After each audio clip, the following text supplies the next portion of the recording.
하나님의 말씀은 사무엘상 12장 1절에서 5절 말씀입니다.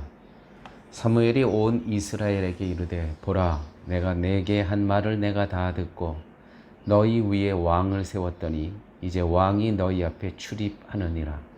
보라, 나는 늙어 머리가 휘어졌고 내 아들들도 너희와 함께 있느니라. 내가 어려서부터 오늘까지 너희 앞을 출입하였거니와 내가 여기 있나니 여호와 앞과 그의 기름 부음을 받은 자 앞에서 내게 대하여 증언하라. 내가 누구의 소를 빼앗았느냐, 누구의 나귀를 빼앗았느냐, 누구를 속였느냐, 누구를 압제하였느냐, 내 눈을 흐리게 하는 뇌물을 누구의 손에서 받았느냐.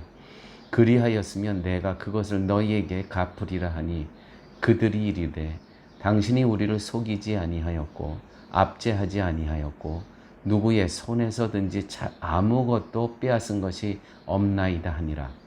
사무엘이 백성에게 이르되 너희가 내 손에서 아무것도 찾아낸 것이 없음을 여호와께서 너희에게 대하여 증언하시며 그의 기름 부음을 받은 자도 오늘 증언하느니라 하니 그들이 이르되 그가 증언하시나이다 하니라. 아멘. 지난 시간에 우리는 길갈로 돌아가자는 그러한 말씀을 같이 나누었습니다. 길갈은 이스라엘에게 특별한 의미가 있는 곳이죠.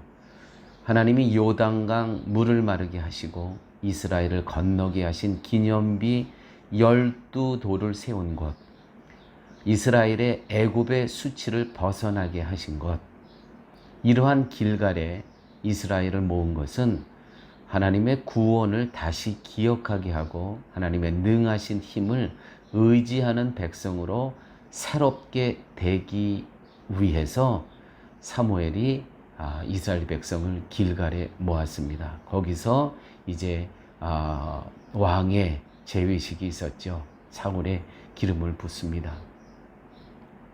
오늘 말씀 3절에 보면 이런 말씀이 있습니다. 내가 누구의 소를 빼앗았느냐, 누구의 나귀를 빼앗았느냐, 누구를 속였느냐, 누구를 압제하였느냐, 내 눈을 흐리게 하는 뇌물을 누구의 손에서 받았느냐. 이러한 것이 만약에 내가 행한 것이 있다면 당연히 너희들의 요청대로 왕을 바꾸는 것이 맞다.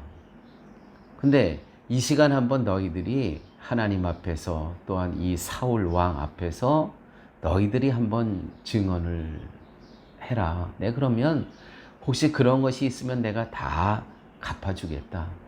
그런데 만일 그러한 일이 없는데도 너희들이 왕을 바꾸는 것은 사실은 마지막으로 말하지만 그거는 잘못된 것이다 라고 이야기를 하는 것입니다. 사무엘은 하나님이 이스라엘을 위해 세우신 사사이며 선지자였습니다. 하나님의 대리자로서 이스라엘을 치리했죠. 그런데도 이스라엘이 사무엘을 제쳐두고 따로 왕을 구한다면 분명 이스라엘의 치리를 거부할 만한 이유가 있어야 하지 않겠느냐, 그것을 물어보는 것입니다. 하나님이 세우신 사무엘이 있는데도 왕을 구하는 것은 정당하지 못하다는 것을 이야기하고 있다는 것이죠. 이스라엘이 사무엘을 거부하고 새로운 사람을 원한다면 그것은 사무엘이 하나님에 대한 믿음이 무너졌을 때뿐입니다. 이스라엘을 치리할 자로 세워진 사무엘이 믿음에 문제가 있다면 그것은 곧 이스라엘 전체의 믿음에 위험을 주기 때문에 당연하죠. 바꿔야 됩니다. 그런 경우에는 사무엘을 배척하고 거부하는 것이 정당합니다. 사무엘은 이야기합니다. 네 소를 취하였느냐, 네 나귀를 취하였느냐, 누구를 속였느냐, 누구를 압제하였느냐, 뇌물을 취하였느냐. 다시 말해서 나의 믿음의 문제가 혹 있느냐, 도덕성의 문제가 있느냐, 나에게 아무 문제가 없음에도 너희들이 사울을 왕으로 세운다면 이후에 나타내는 모든 결과는 너희들의 책임이라는 것이죠. 우리들의 교회 생활 또 신앙생활 하면서 우리는 담임 목사님이 교회에서 바뀔 때가 있습니다. 리더십 체인지 할 때가 있습니다. 이럴 때 교회는 기도해야 됩니다. 예를 들어서 정년이 되셨다면 당연히 퇴임하셔야죠. 사임하셔야죠. 또 건강상의 문제로 목회에 어려움이 있다면 또한 당연합니다. 혹은 일신상의 문제로 자원하여 사임을 원하실 때가 있습니다. 예를 들어서 사모님이 너무 아프시든지 또 어떤 가정사에서 꼭 사임을 해야 될 만한 일이 있을 때 자원하셔서 사임을 원하셨을 때 이럴 때를 제외하고는 교회에 스스로 사임시킬 수는 없다는 것이죠. 정말 이러한 일이 있을 때 교회는 기도해야 됩니다. 무슨 문제일까? 목사님이 사임을 원할 때 과연 무슨 문제일까? 혹 만에 하나 이런 문제가 있을 수 있습니다. 목사님 자체의 믿음의 문제가 있을 수 있습니다. 그럴 때 당연히 사임하셔야 되고 또 교회는 기도하면서 믿음의 문제가 있을 때 설교를 하시는데 예를 들어서 사도신경을 기준으로 했을 때 거기서 벗어난 그러한 설교를 하실 때 당연히 교회는 목사님에게 지금 문제가 있습니다. 말씀에 의의를 제기할 수가 있습니다. 사임을 요청할 수가 있습니다. 또한 도덕적으로 윤리적으로 치명적인 실수가 있으실 때 그래서 영적인 리더십을 이루셨을 때 예를 들어서 어떠한 재정적인 돈의 문제가 발생을 했습니다. 그랬을 때 교회는 요청할 수가 있죠. 또한 어떤 이성적인 그러한 문제가 있을 수 있습니다. 때로는 그럴 때 교회는 요청을 해서 사임하시게 하실 수도 있다는 것이죠. 그러나 그때에도 교회는 다시 한번 사랑의 기회를 드려야 한다는 것입니다. 교회의 리더십은 전적인 하나님의 인도하심을 받아야 됩니다.